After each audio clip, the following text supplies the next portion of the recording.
సంక్రాంతి సమ్మక్క సారలమ్మ జాతర శుభాకాంక్షలు కూడా ఈ వేదిక ద్వారా మీ అందరికీ తెలియజేస్తున్నాను. చాలా సంతోషం. గౌరవ మా పెద్దన్న ఠాకూర్ అన్న చెప్పినట్లు, తను కోరినట్లు రాష్ట్ర క్యాబినెట్లో మూడో వంతు ఈనాడు రామగుండం వేదిక మీద ఉన్నదని చెప్పటానికి సంతోషిస్తున్నాను. పట్టుబడితే వదిలిపెట్టడం. ఇందాక శ్రీధర్ అన్న చెప్పినట్లు ఏ కార్యక్రమం పట్టుబట్టినా పట్టు వదలని విక్రమార్కుళ్ళ ఆ కార్యక్రమం సాధించేంత వరకు, ఆ కార్యక్రమం పేదవాడికి అందేంత వరకు నిరంతరము ఫైట్ చేస్తూనే ఉంటాడు, సాధిస్తాడు. ఆ ఫలితాలు మీ అందరికీ పంచే ఒక మంచి శాసనసభ్యుడు మీకు దొరికినందుకు మీ పక్షాన కూడా అన్నకు నేను అభినందనలు కృతజ్ఞతలు తెలియజేస్తున్నాను. చాలా సంతోషం. మీ అందరి దీవెనలతో ప్రజాప్రభుత్వం తెలంగాణ రాష్ట్రంలో వచ్చి 2 సంవత్సరాలు పూర్తి చేసుకున్నాం.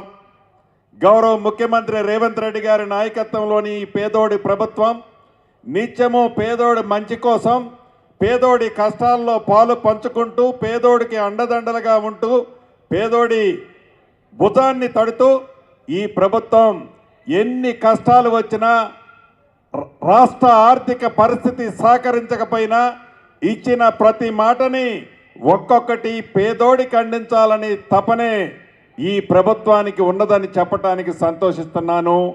దాంట్లో భాగమే 200 యూనిట్ల ఉచిత విద్యుత్ పేదవాడికి ఇంటే ఇచ్చిన కార్యక్రమం. కానీ దేశంలో ఏ రాష్ట్ర ప్రభుత్వమో పేదవాడు తినే బువ్వ ఎట్లా తింటుండని చూడకుండా ఉంటే తెలంగాణ రాష్ట్రం పేదవాడికి పెద్దోళ్ళు తినే సన్న బియ్యాన్ని ఈనాడు గౌరవ ముఖ్యమంత్రి రేవంత్ రెడ్డి గారి నాయకత్వంలోని ఈ ప్రభుత్వం ప్రతి పేదవాడికి సన్న బియ్యం ఇస్తున్నమాట నిజం.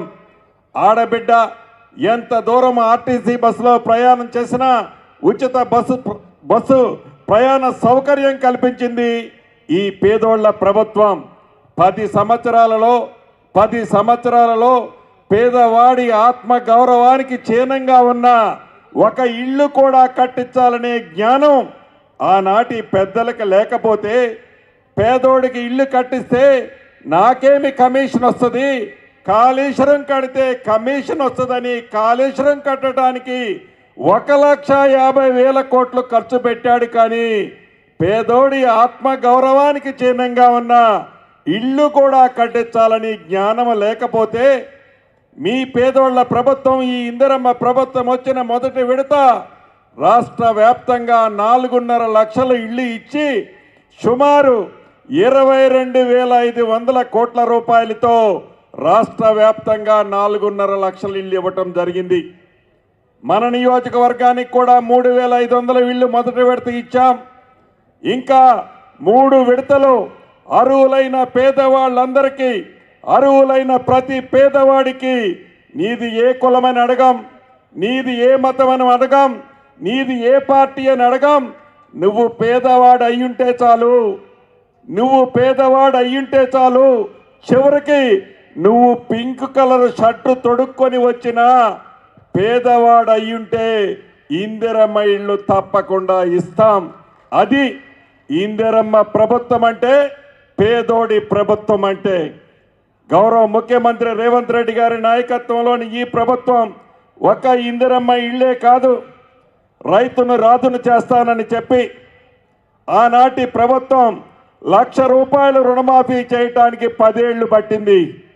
ఈ ప్రభుత్వం వచ్చిన 9 నెలల్లోనే 21,000 కోట్ల రూపాయలు 25 లక్షల మంది రైతన్నలకి 2 లక్షల రూపాయల చొప్పున రుణమాఫీ చేసిన ప్రభుత్వం మీరెన్నుకున్న ప్రభుత్వం.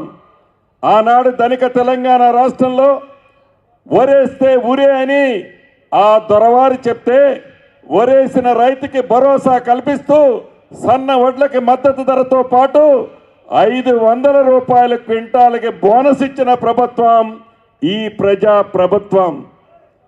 ఇలా అనేక కార్యక్రమాలు చేయబట్టే మొన్న గ్రామ పంచాయతీ ఎన్నికల్లో రాష్ట్ర వ్యాప్తంగా సుమారు 68-69% సర్పంచుల్ని గెలిపించారు. అదే రకంగా కంటోన్మెంట్ బై ఎన్నికల్లో అద్భుతమైన మెజార్టీతో మన శాసనసభ్యుడిని గెలిపించారు. నిన్నగాక మన జరిగిన జూబ్లీ హిల్స్ ఎన్నికల్లో కూడా మన పార్టీ అభ్యర్థిని అర్బన్లో కూడా అద్భుతమైన మెజార్టీలో గెలిపించారు. మీరందరూ ఆనాడు చూసుంటారు. జూబ్లీ హిల్స్ ఎలక్షన్లో ఆనాటి మాజీ మంత్రివర్యులు ఆ ఎన్నికల ప్రచారంలో చెప్తుండేవాడు, ఈ జూబ్లీ హిల్స్ ఎన్నికలు మన ప్రభుత్వానికి రెఫరెండం అని.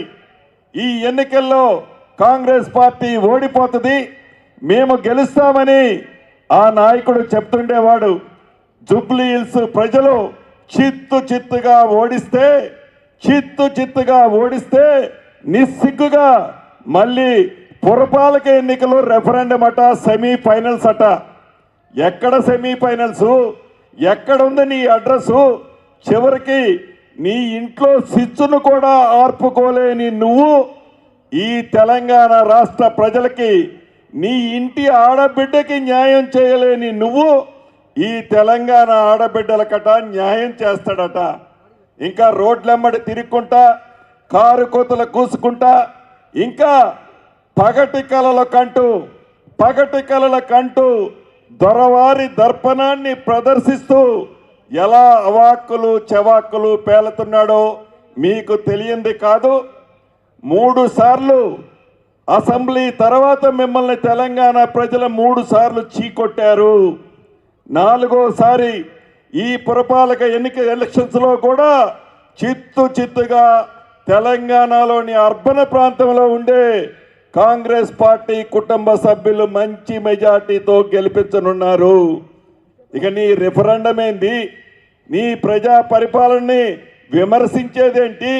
కాకి గోల తప్ప, ఆ సీఎం సీటు మీద తాపత్రయం తప్ప, మళ్ళీ తెలంగాణ పేదోడి సొమ్ముని ఎలా కళ్ళగొట్టాలనే తాపత్రయం తప్ప, ప్రజల మీద, ప్రజల కష్టాల మీద, ప్రజల బాధల్లో మీరు ఎలా పాలు పంచుకున్నారో, ఆనాటి 10 సంవత్సరాల పాలన ఎలా చేశారో ఎప్పటికైనా మీరు గుండె మీద చేసుకొని ఒక్కసారి మీరు ఆత్మ పరిశీలన చేసుకోవాలని ఈ వేదిక ద్వారా మరొక్కసారి ఆ మాజీలందరికీ కూడా తెలియజేస్తున్నాను. ఈ సభ ఏదో రాజ్ ఠాకూర్ అన్న పెట్టిండంటే 1000-2000 మందితో పెట్టుంటాడు అనుకున్నాను. వేలాది మందితో ఇంత పెద్ద ఎత్తున ఇంత తక్కువ టైంలో ఈ సభను పెట్టినందుకు మనస్ఫూర్తిగా రాజ్ ఠాకూర్ అన్నని అభినందిస్తూ, ఏవైతే ఈనాడు 2-3 అంశాలు ఉన్నాయి. ప్రధానమైనది, మొదటిసారి ఇంత పెద్ద ఎత్తున రాష్ట్రంలో రామగుండం నియోజకవర్గంలో 586 మంది నిరుపేదలకి ఇళ్ల స్థలాల పట్టా ఇచ్చే కార్యక్రమం ఇవ్వబోతున్నాం. అదే రకంగా ఈ అర్బన్ ప్రాంతంలో 494 డబుల్ బెడ్రూమ్ ఇల్లు, ఇందిరమ్మ ఇల్లు 5 లక్షల రూపాయల చొప్పున ఉచితంగా ఇచ్చే, పేదవాడి ఆత్మ గౌరవానికి చిహ్నంగా ఇచ్చే ఇందిరమ్మ ఇల్లు 494 ఇవ్వబోతున్నాం. ఇక 2 BHKల గురించి కూడా మీకు ఒక్క నిమిషం చెప్పాలి. మేము ఇల్లు కట్టాం, అల్లుడు వస్తే ఏడబడుకుంటాడు, కోడిని ఏడగప్పెడతావు, గేదెని ఏడగట్టేస్తావు, సొల్లు మాటలు చెప్పి ఎప్పుడు ఎన్నికలు వచ్చినా పేపర్లో ఫ్రంట్ పేజీ యాడ్ వేసుకొని ఈ ఎన్నికల్లోనూ నన్ను గెలిపిస్తే ఇటువంటి ఇల్లు ఇస్తానని మాయమాటలు చెప్పి 2 పర్యాయాలు గెలిచిన తర్వాత కూడా ఆ డబుల్ బెడ్రూమ్ ఇల్లు నిదర్శనం.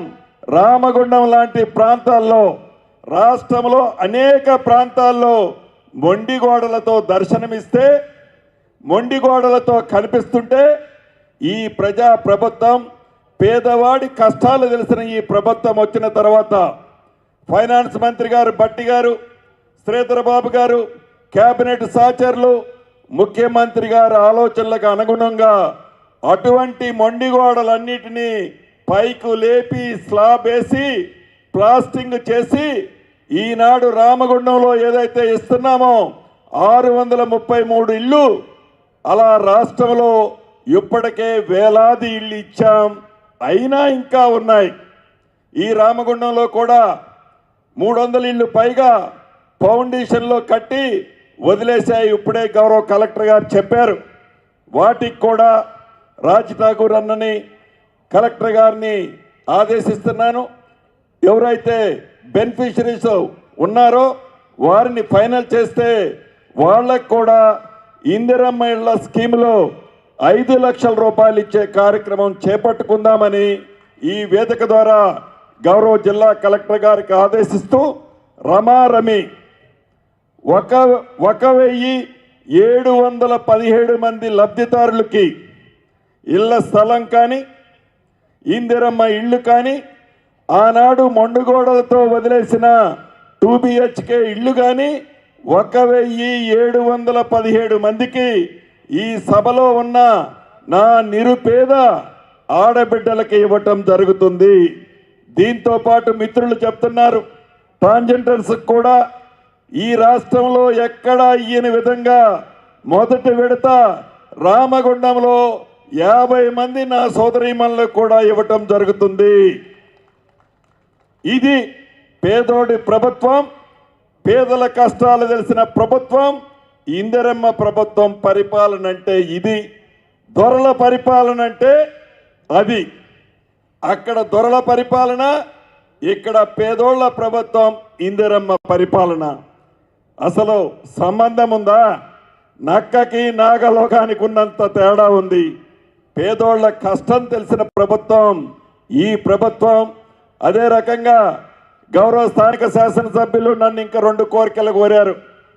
ఒకటి, సింగరేణి పరివాహక ప్రాంతంలో 76 జీవో. ఈ 76 జీవో ఎవరిచ్చారా? దివంగత నేత ఆనాటి కాంగ్రెస్ ముఖ్యమంత్రి వైఎస్ రాజశేఖర రెడ్డి గారు ఇచ్చారు. ఆ ముఖ్యమంత్రి ఇచ్చిన జీవోని కొట్లాడి తెచ్చుకున్న తెలంగాణ రాష్ట్రాన్ని పరిపాలించిన 10 సంవత్సరాలు పరిపాలించిన ప్రబుద్ధుడు ఆ జీవోని కూడా ఇంప్లిమెంట్ చేయలే. ఒక్క రామగుండ ప్రాంతంలోనే కాదు, సింగరేణి పరివాహక ప్రాంతంలో ఇలా 76 జీవోతో ఇవ్వాల్సిన నిరుపేదలు అర్హులైన వాళ్ళు ఉన్నారు. తప్పకుండా రాబోయే కేబినెట్లో ఉప ముఖ్యమంత్రి వర్యులు శ్రీధరబాబు గారు సహచర మంత్రులమంతా చర్చించి పాజిటివ్గా సింగరేణి పరివాహక ప్రాంతంలో మిగిలిపోయిన 76 జీవోలో ఉన్న అర్హులైన పేదవాళ్ళకి ఇళ్ల స్థలాలు పక్కా ఇచ్చుకుందాము. అంతేకాదు, ఈ రామగుండం లాగా రాష్ట్రంలో ఒక 12-13 పెద్ద పట్టణాలు ఉన్నాయి. సుమారు 1,50,000 నుంచి 2 లక్షల జనాభా కలిగిన పట్టణాలు ఉన్నాయి. ఈ పట్టణాల్లో ఒకే ఎంఆర్ఓ ఉంటాడు. ఈ ఎంఆర్ఓ ఇన్ని ఇళ్ళు, ఇన్ని కుటుంబాలు ఒక ఎంఆర్ఓ ఉండటం వలన ఇబ్బంది ఉన్నమాట వాస్తవం. తప్పకుండా రాబోయే కొద్ది రోజుల్లో ఈ విషయాన్ని కూడా కేబినెట్లో చర్చించి అదనంగా పట్టణ ప్రాంతాల్లో ఎక్కడైతే ఇబ్బంది ఉందో ఆ ప్రాంతాల్లో అదనంగా ఎంఆర్ఓలను ఇచ్చే కార్యక్రమాన్ని కూడా ఈ ప్రభుత్వంలో చేపట్టుకుందాము. చివరగా మీకు చెప్పదలుచుకున్నది ఒకటే, ఇది మీరు ఎన్నుకున్న ప్రభుత్వం, మీరు నచ్చే మెచ్చే ప్రభుత్వం, మీ దీవెనలున్న ప్రభుత్వం. కొట్లాడి ఈ ప్రభుత్వాన్ని తెచ్చుకుంది మీరందరూ. 2 పర్యాయాలు ఈ ప్రభుత్వాన్ని భుజం తట్టారు. రేపు ఈ పట్టణంలోనే కాదు, ఈ నియోజకవర్గంలోనే కాదు, రాష్ట్రంలో ఎక్కడ మంచి పనులు జరగాలన్నా, ఎక్కడ అభివృద్ధి జరగాలన్నా, ఎక్కడ భరోసా భద్రత కావాలన్నా మీ స్థానిక శాసనసభ్యులు ఉన్నారు. ఇక్కడ రాజ్ ఠాకూర్ అన్న ఉన్నాడు, ఇక్కడ శ్రీధరబాబు అన్న మంత్రి ఉన్నారు, మీ ముఖ్యమంత్రి మనోళ్ళు ఉన్నారు, పార్లమెంటు సభ్యులు మనోళ్ళు ఉన్నారు. ఏది కావాలన్నా ఇందిరమ్మ ప్రభుత్వమే అండా దండా మీకు. రేపు పురపాలక ఎన్నికల్లో మనస్ఫూర్తిగా మీ దీవెనలు, మీ ఆశీర్వాదాలు ఆనాడు రాజ్ ఠాకూర్ అన్నకి ఎలా అయితే ఇచ్చారో మంచి మెజార్టీతో మీ సభ్యుల్ని ఆశీర్వదించి దీవించి పంపాలని మనస్ఫూర్తిగా మీ అందరినీ కోరుకుంటూ, మా విలేక మిత్రులు కూడా ఉన్నారు, చేయెత్తుతున్నారు. తప్పకుండా ఈ ప్రభుత్వం ప్రజా ప్రభుత్వం, ప్రజల కష్టాలు తెలిసిన ప్రభుత్వం, విలేకరులకు సంబంధించిన అంశాన్ని కూడా ఈ ప్రభుత్వం పాజిటివ్గా స్పందిస్తుందని కూడా ఈ వేదిక ద్వారా మీకు కూడా తెలియజేసుకుంటూ మీ అందరి దగ్గర సెలవు తీసుకుంటున్నాను. Thank you very much. Thank you sir, thank you. పెద్ద మనసున్న మహారాజు శ్రీనివాసరెడ్డి సార్ గారికి ఒకసారి మీరందరూ గట్టిగా చప్పట్లు కొట్టాలి. Thank you sir, thank you. So గౌరవనీయులు, ప్రకాశించే పదవుల వెలుగులో ప్రజల ముఖాలే దీపాలుగా గౌరవించే మంత్రివర్యులు, మనలో అందరి వారుగా తెలంగాణ మట్టిని ముద్దాడే మన బట్టి సార్, డిప్యూటీ సీఎం సార్ గారు ఈ సందర్భంగా మాట్లాడవలసిందిగా మీ అందరి కరచాల దండ్ల స్వాగతిస్తున్నాను. మీ కరచాలను గట్టిగా వినిపించవలసిందిగా కోరుచున్నాం.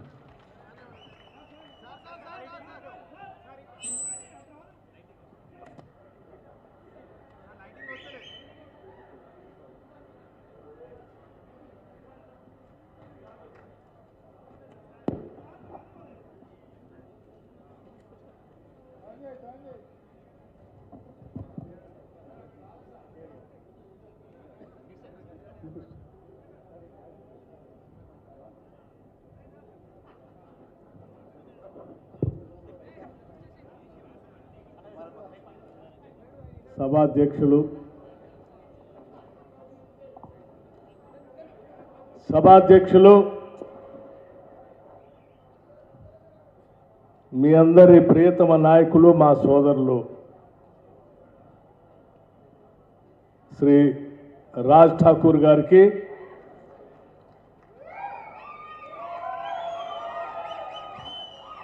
గౌరవ రాష్ట్ర మంత్రివర్యులు, ఈ ప్రాంత అభివృద్ధి కోసం నిరంతరం అనేక దశాబ్దాలుగా పనిచేస్తున్నటువంటి మిత్రులు శ్రీ దుద్దిళ్ల శ్రీధర్ బాబు గారికి, ఈ కార్యక్రమానికి నాతో పాటు ముఖ్య అతిథిగా వచ్చేసినటువంటి రాష్ట్ర రెవెన్యూ మరియు హౌసింగ్ శాఖ మార్చులు శ్రీ పొంగులేటి శ్రీనివాసరెడ్డి గారికి, దేవాదాయ అటవీ శాఖ మార్చురాలు శ్రీమతి కొండా సురేఖ గారికి, రాష్ట్ర సంక్షేమ వెల్ఫేర్ డిపార్ట్మెంట్స్ అన్నిటికీ మంత్రివర్యులు సోదరులు అడ్లూరి లక్ష్మణ్ కుమార్ గారికి, అట్లాగే రాష్ట్ర ప్రభుత్వ సలహాదారులు హరకర వేణుగోపాల్ గారికి, minimum wages board chairman Janak Prasad గారికి, మాతో పాటు ఆనాడు ఈ జిల్లాకి, ఉమ్మడి జిల్లాకి కలెక్టర్గా పనిచేసి ఇప్పుడు ఆర్థిక శాఖకి ప్రిన్సిపల్ సెక్రటరీగా ఉన్న సందీప్ కుమార్ సుల్తానియా గారికి, ఇంకా వేదిక మీద ఉన్నటువంటి ఇతర ప్రజాప్రతినిధులందరికీ, జిల్లా అధికార యంత్రాంగానికి, అట్లాగే ఈ కార్యక్రమానికి అనేక ప్రాంతాల నుంచి ఇక్కడికి విచ్చేసినటువంటి సోదర సోదరీమణులందరికీ, పాత్రికేయ మిత్రులకి, నూతనంగా గెలిచి వచ్చినటువంటి సర్పంచులకి అందరికి కూడా ముందుగా నా హృదయపూర్వకమైనటువంటి నమస్కారాలు తెలియజేస్తూ ఉన్నాను. అట్లాగే మీ అందరికి కూడా నూతన సంవత్సర శుభాకాంక్షలతో పాటు సంక్రాంతి శుభాకాంక్షలు కూడా ముందుగానే మీ అందరికీ తెలియజేస్తూ ఉన్నాను. ఈరోజు ఈ కార్యక్రమం పేదవాళ్ళకి, ముఖ్యంగా ఇల్లు లేనటువంటి నిరుపేదలకి ఆత్మగౌరవంతో